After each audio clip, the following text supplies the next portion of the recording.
రీసెంట్‌గా 'దేవగుడి' అనే budget movie release అయింది. అభినవ్ శౌర్య, అనుశ్రీ జంటగా కీలక పాత్రలో రఘుకుంచ నటించిన ఈ మూవీ స్వీయ నిర్మాణ దర్శకత్వంలో బెల్లం రామకృష్ణారెడ్డి నిర్మించాడు. కథ విషయానికొస్తే ఒక సోషల్ ఎలిమెంట్‌ను, ఫ్యాక్షనిజాన్ని జోడించి తీసిన ప్రేమ కథ.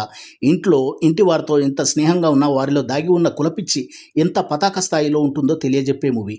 కథ విషయానికొస్తే రాయలసీమలోని దేవగుడి అనే గ్రామంలో వీరారెడ్డికి క్యాస్ట్ ఫీలింగ్ ఎక్కువ. తన ప్రాణాలను కాపాడే అనుచరులను సైతం కులం పేరుతో దూషిస్తుంటాడు. అతనికి ఒక కొడుకు, కూతురు. ధర్మ అనబడే మన హీరో దళితుడు. అయినప్పటికీ చిన్నప్పటి నుండి అతని కొడుకుతో స్నేహంతో పాటు అతని కూతురు ధర్మాన్ని ఇష్టపడుతుంది. ఈ విషయం తెలిసాక వీరారెడ్డి ఏం చేస్తాడనేది మూవీ ప్లాట్. మూవీ చూశాక నాకైతే యావరేజ్ అనిపించింది. కాలం చెల్లిన ఫ్యాక్షన్ బ్యాక్‌డ్రాప్, కోర్ పాయింట్‌ను సరిగ్గా కన్వే చేయలేకపోవడం, యజ్ఞం మూవీని పోలి ఉండడం, ఫ్యాక్షన్ ఎవరి మీద, ఎందుకు జరుగుతుంది అనేది డీటెయిలింగ్ మిస్సింగ్. ప్లస్ పాయింట్స్ విషయానికొస్తే రఘుకుంచే యాక్టింగ్, పాటలు ఎమోషనల్‌గా కొంచెం వర్కౌట్ అయింది. యాక్టింగ్ పరంగా రఘుకుంచే ఎక్స్ట్రార్డినరీ యాక్టింగ్.